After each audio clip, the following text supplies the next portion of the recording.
distinguished guests, my fellow doctors, good afternoon. First of all, I want to thank the organizers that invited me, Dr. Johnny, Dr. Cosmos, Dr. Farid. We met in Dubai, also with Dr. Rosina and Dr. Chris. So when the organizing committee asked me for my topic, I submitted this title, and after reading it, I think most of the NAD plus in my mitochondria got depleted. But still, I'm going to try my best to simplify it in a more practical manner.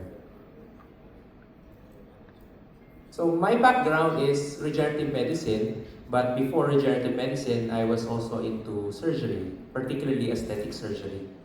And that's where most of my background comes from. As you all know, surgery is one of the oldest fields in medicine. And yet we also know that regenerative medicine is one of the youngest. And yet we fail to realize that whenever we do surgical procedures or anything that is intensive to the patient, we are always hoping that everything will go well. But what we do not know is that it is actually regenerative medicine that plays a big role in the recovery of the patients after we do the procedure. And of course, in my practice, I've always seen the marriage between aesthetic surgery and regenerative medicine. So as we all know, regeneration is actually more than what we think it is. It is actually requiring in the body a lot of energy. That's why in our field, like in surgery, we always think that once you do the procedure, that's it. It's like you're just hoping and praying that everything will go well. But in reality, the whole process is a little bit complicated. It requires a lot of energy from the body. So the question there is, where do we get the energy? A lot of doctors would always say, I'm confused. I had one patient and had a really good, fantastic outcome. The other patient, I did the exactly same procedure, but the outcome was not good. The answer there is that because each and every patient has a different biology, different cell biology. And in these cases, that is when we need to go to regenerative medicine to make sure that our outcomes would be good. So we have different aesthetic procedures. Whenever we do lasers, radiofrequency, we create basically damage to the body. It's what we call controlled injury. And when we do surgeries, we are creating actual inflammation every time you cut. You're creating that. So and after we suture the patient, we're just hoping that that will close, right? We're expecting that to happen. And yet this is what really happens inside our body. The body requires a lot of energy in order for it to heal and to repair. So now what do? We can now use things that are actually in our field, regenerative medicine. One of them is your NAD+. And the role of NAD+ on surgical outcomes is actually that it provides the cellular energy. As what Dr. Hakim has actually pointed out, that the NAD plus actually salvages different particles in the mitochondria and thereby turns into an NADH. And that is where the energy comes from. And when we look at the Krebs cycle, NAD plus is actually on different cycles. So it is actually a required substance in the body. The only problem is that as we get older, the ability to absorb the particles that are needed to create NAD gets depleted. Not because we are eating differently, but because as we get older, our absorption layer in our gut becomes less absorptive. And so, as we get older, because of that, it becomes a vicious cycle. We get older faster because we run out of energy. We don't repair as fast. So we now have what we call the age-related decline. We are aging because we don't have energy. The energy that we need in order for us to lengthen our life is being depleted. So what can we do? You can now supplement your patients with your NAD. You can do NMN, NAD, whichever the patient prefers. Now, why do we have to do that? Because the DNA damage may activate the ARPs.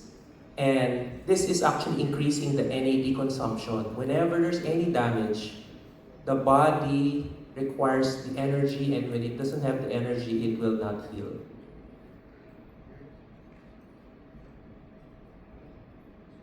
So we now move on to the what we call the sirtuin ARP axis. This is basically your repair versus your depletion.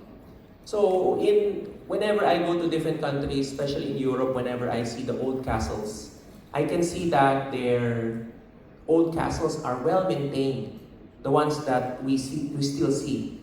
And the only reason for that is because when there's a problem, they maintain it, they fix it. But when there's an old castle and you don't maintain it, it becomes a ruin, right?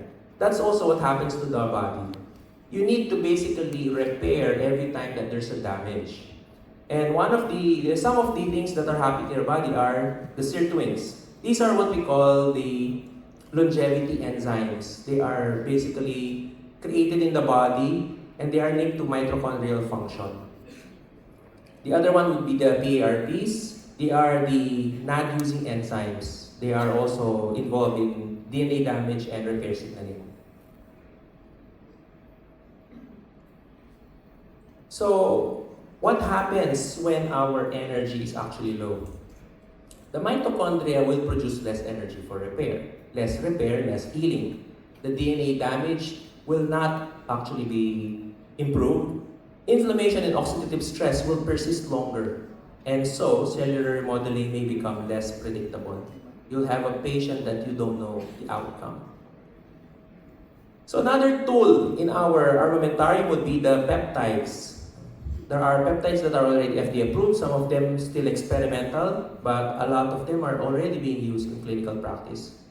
These are what we call the molecular messengers. Molecular messengers are the protein and enzymes that the body uses in order for them to tell each specific organ to do what it's supposed to do. A lot of them are created from the brain, the hypothalamus, some of them in the gastric tract, some of them in the blood plasma. They are the one, if it is needed, like for example, if the patient has a damage in the body, they will be used as your messengers.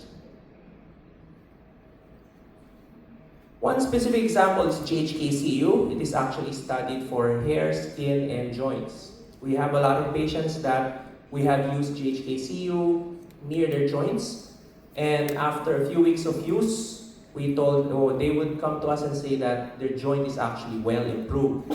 We've seen a lot of those cases, but I actually also point out to them that, did you notice also something else? And then they always say, Doctor, I noticed that people are saying I look younger, because it is also helping with the collagen synthesis for the hair and the skin. So another one would be the BPC-157. It is nicknamed as the Wolverine peptide. It is created in the gastric lining, and it is the one that helps us repair tissues faster. My patients that are on BP-157 tend to repair very, very fast. I had one patient that told me, I saw him last week. I asked him, you have a small dot here, is it a pimple? And then he said, no, I fell on a stair. Then he showed me the photo. His face was really badly damaged. And yet, in only a week, he was able to regenerate fast because he's on BP-157. So now we move on. What would be the practical application of all these things that we are talking about? So we call it preconditioning. In surgery, we always just tell the patient, don't eat at midnight and then just come to the hospital, we'll do everything. But in reality, if the patient is able to or wanting to make sure that the procedure would go well, you precondition the patient. You help them You can use your NADs, you can use your peptides in order for them to respond better.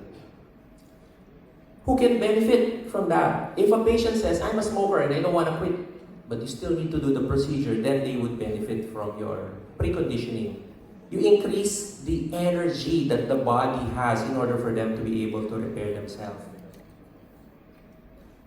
The question of some doctors is, okay, but how long do we need to do the preconditioning prior to us doing the surgery?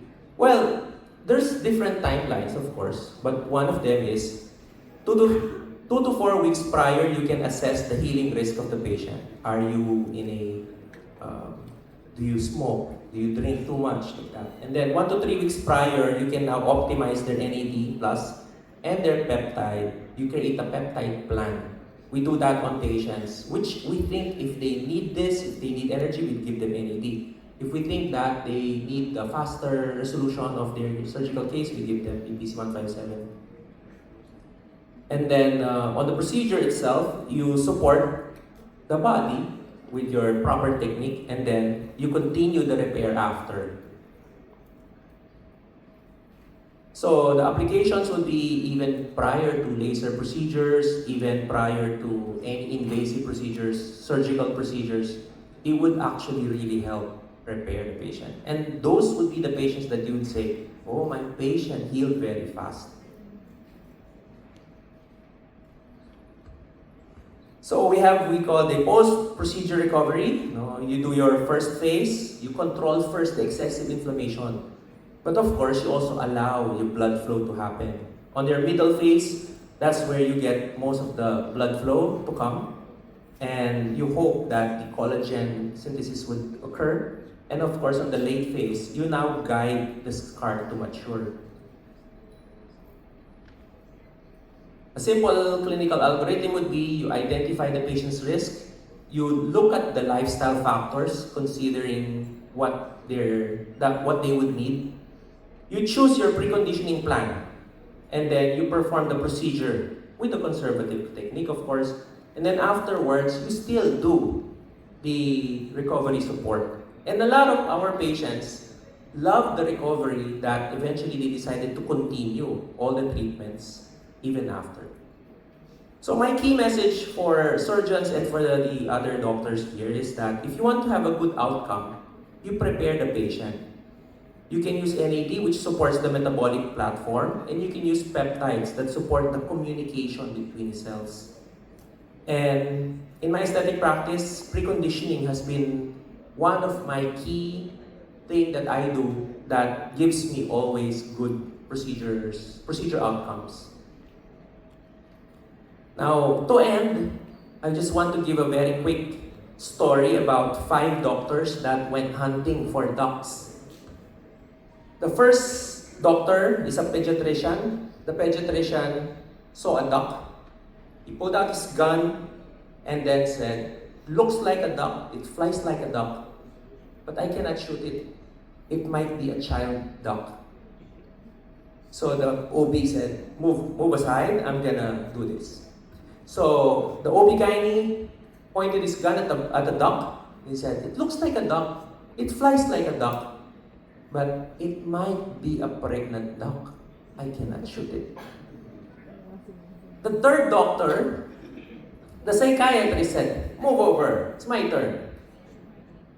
He actually saw the duck, aimed for the duck, and said, it flies like a duck, it looks like a duck, but does it know that it's a duck? I cannot shoot it. So the surgeon came in, saw a duck, shot it, and told the pathologist, go see if it's a duck. In our field in surgery, most of the time, a lot of the surgeons tend to do procedures and then hoping that the pathologist will just take care of the rest.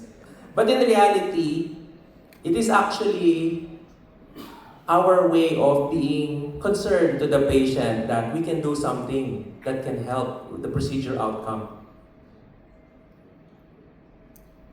And so, for my conclusion, this is the year 2026 already.